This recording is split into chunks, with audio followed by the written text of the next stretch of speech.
fakta. Kayaknya nggak mesti Ustaz jelasin lagi tentang fakta dan opini ini kan. Cuman fakta itu berarti tentang suatu benar-benar ada dan pernyataan dari sebuah fakta akan sulit disanggah. Sedangkan opini suatu sikap atau pendapat dari seorang tentang keadaan yang pernah atau bahkan belum terjadi. Jadi di teks editorial ini ada dua ini, fakta dan opini. Jadi ketika berita itu berisi tentang fakta, kita jadi sulit untuk menyanggahnya. Tidak ada hal yang bisa dibantahkan dari fakta-fakta tersebut. Sedangkan opini suatu sikap atau pendapat seseorang tentang sebuah keadaan yang pernah atau bahkan belum terjadi. Jadi untuk membedakannya ini biasanya dari kata awal.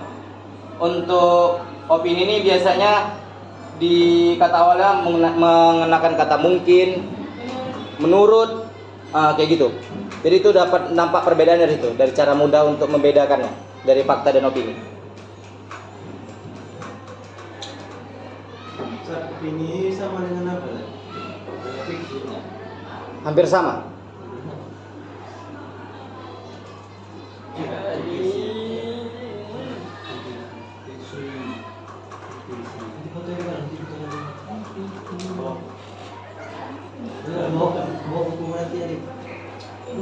Tapi biasanya kalau fiksi itu berada di cerita. Kalau di opini ini bisa berada di teks-teks tersebut. Karena fiksi itu bersifat dengan imajinatif kan. Banyak namanya San? Banyak tuh disebutkan di KBBI.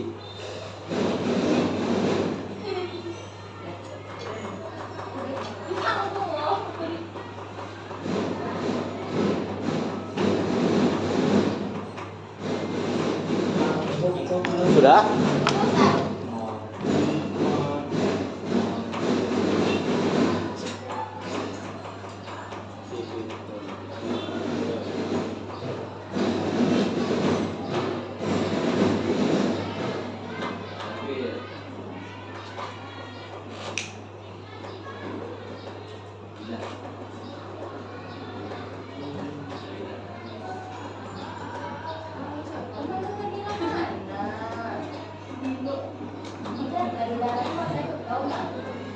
Siapa yang tidur?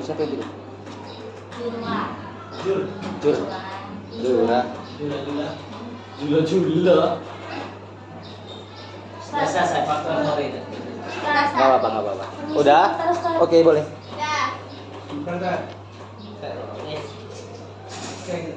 Sekali lagi, Mek.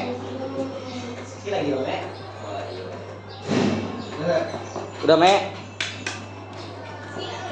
Jadi pinjam buku lagi tak? Boleh tak? Oke. Ini penjelasan dari yang tadi. Fakta dan opini. Yang pertama berisi uraian tentang peristiwa yang sedang terjadi. Berisi jawaban atas pertanyaan apa, siapa, di mana, kapan, atau berapa. Jadi di teks editorial ini juga Bising ya San? Banget. Jadi teks editorial juga menggunakan 5W1H atau yang biasa adik Simba juga sama aja tuh. Adik Simba dan 5W1H, siapa, di mana, kapan, dan berapa.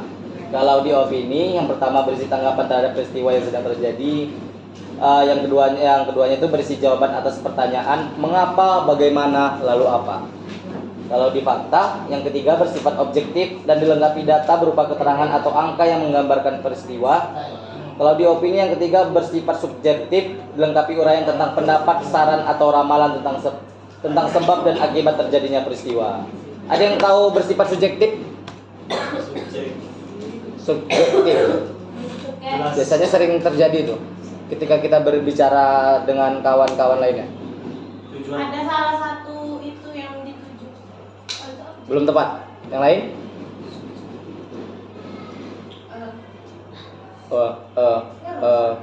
Subjektif itu lebih ke pendapat pribadi.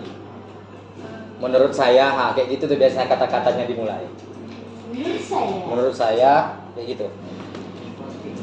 Yang keempat mengandung aspek perspektif atau duratif, yaitu menunjukkan peristiwa yang telah terjadi lampau atau sedang terjadi. Jadi di teks editorial ini Tidak bisa hal yang belum terjadi itu dijadikan teks editorial. Jadi dia harus bersifat yang telah terjadi atau yang sedang terjadi. Kayak seperti yang sedang terjadi sekarang apa?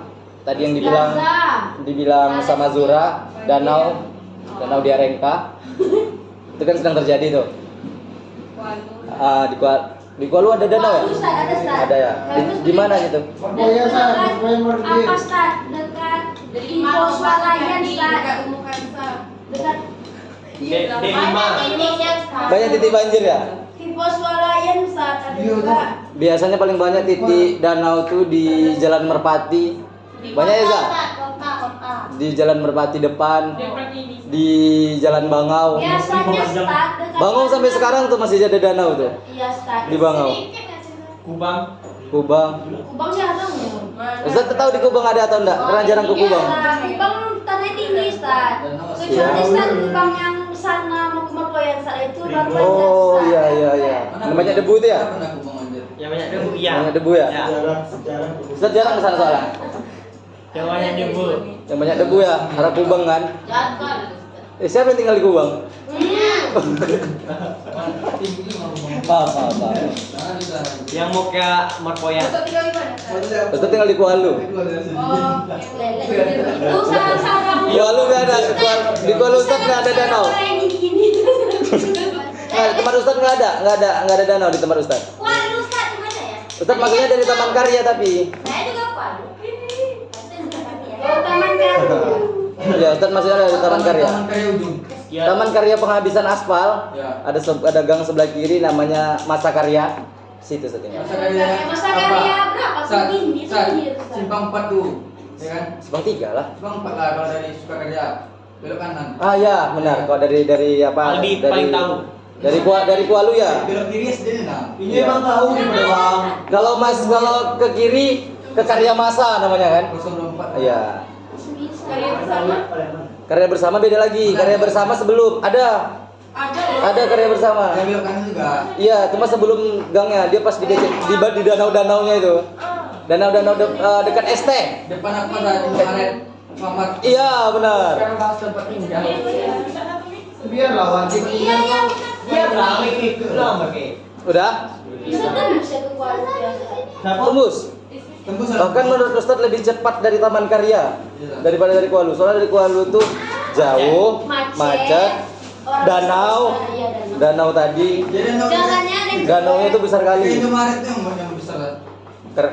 Kenapa jalannya di situ itu jelek? Karena itu bukan lagi urusan pemerintah Kota Pekanbaru, karena itu udah masuk ke Kampar. Ya dia sampai jembatan tuh. Sampai jembatan. Karena jembatan itu perbatasannya. Oh, itu batasan. Baru tahu. Iya. Oh. Jadi itu jembatan Kuala itu perbatasan antara Pekanbaru sama Kampar. Pasar kami Zat. Oh, berarti kalau sebelum jembatan itu berarti Masuk Pekanbaru sudah jembatan tuh masuk Kampar. Kenapa? Makanya itu jalannya beda kan? Jalannya itu beda jauh. lebih bagus sih. Lebih bagus arah Pekanbaru. Kalau sini banyak ngomong-ngomong Ustaz. Gitu. Pasar mana? Pasar diperhatikan sama Kampar. Pasar. Kenapa tidak diperhatikan? Karena jauh dari pemerintahan Kampar di Bangkinang. Kalau Pekanbaru kan dekat. Nah, kenapa Ngapain kan diambil sih sama Pekanbaru?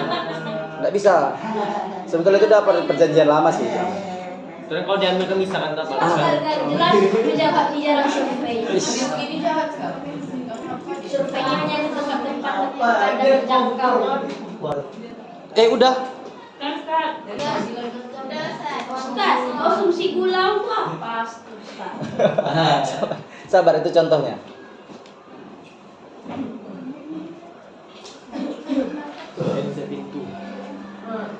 Masa Karya Zat. Masa Karya tuh di timur sampai Krikil Zat. Di mananya? Masa Karya tuh. Ya, jalan masuknya. Kalau dari Kuala. Ya, benar. Makanya Ustaz dari Taman Karya. masyarakatnya ramai tapi jalan jelek kan. Apa tuh? Karena itu udah masuk ke pemerintahan Kota Kampar. Bukan Pekanbaru lagi. Ustaz, yang viral di TikTok Ustaz, yang YouTuber Anak TikTok. ada mah yang YouTuber viral menambal jalan tuh Ustaz. Ya. Tahu Ustaz? Itu gimana tuh Ustaz? Di 5 tuh. Jadi Enggak, itu di Delima juga ada. Di apa? Mana tuh? Mana? Parit Indah. Kalau teman-teman Ustaz bilang Parit Indah itu parit jelek. Mangawan. Itu lagi bahagia nih. Wow. Tapi ini loh yang Apa TikTok? apa Ki? yang membenarkan, yang benerin jalan di Parit Indah itu sekarang daftar caleg. Ramuan. Oh, Mungkin itu salah satu caranya. daftar caleg. Daftar caleg nih, Syar. Besok enggak menang tuh. Bongkar jalan. Sudah jadi caleg nggak mau dia nambal jalan lagi Ustaz. Nereng-nereng topi besok. Teman karya itu mana? Iya, bahasa Apanya? Ngajarin ludah. Enggak lah. Terus Ustaz dari jarang dari Taman Karya, lebih dari Swakarya, mentok belok kanan kan, ya. jumpa Indomaret, Ya, udah lurus aja. Ustaz kos. Kontrak? Kontrak. Apa tadi? Berarti orang tua Ustaz nggak sini ya? Enggak lah. Usah lampar tuh. Apa? Usah lampar tuh. lurus lagi lah. Lurus lagi. Lurus lagi. Sampai kanan. Orang tua Ustaz di mana? Di kampung. Banyak mana tadi? Satu-satu ya. Satu-satu. Mas jalan dah. Rizky, awal perkenalan udah Enggak lah, kau ya udah. Nanti kamu lihat profil Sarah. Iya. Iya. DM aja. Dia muji. Sherlock aja lalu mau Soalnya rumah aku dulu. Bel, Ini contoh. Ini contohnya ya Ustazah ya. Berbagi kita. Ini contoh dari teks editorial tentang kurangi mengkonsumsi gula. Hindari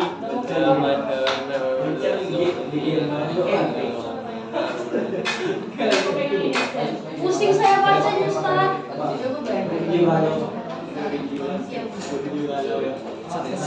Saya bilang nggak ada sayuran tadi hijau rebus. Ustaz, konsumsi gula ini tidak buruk kalau tidak mengkonsumsinya secara berlebihan.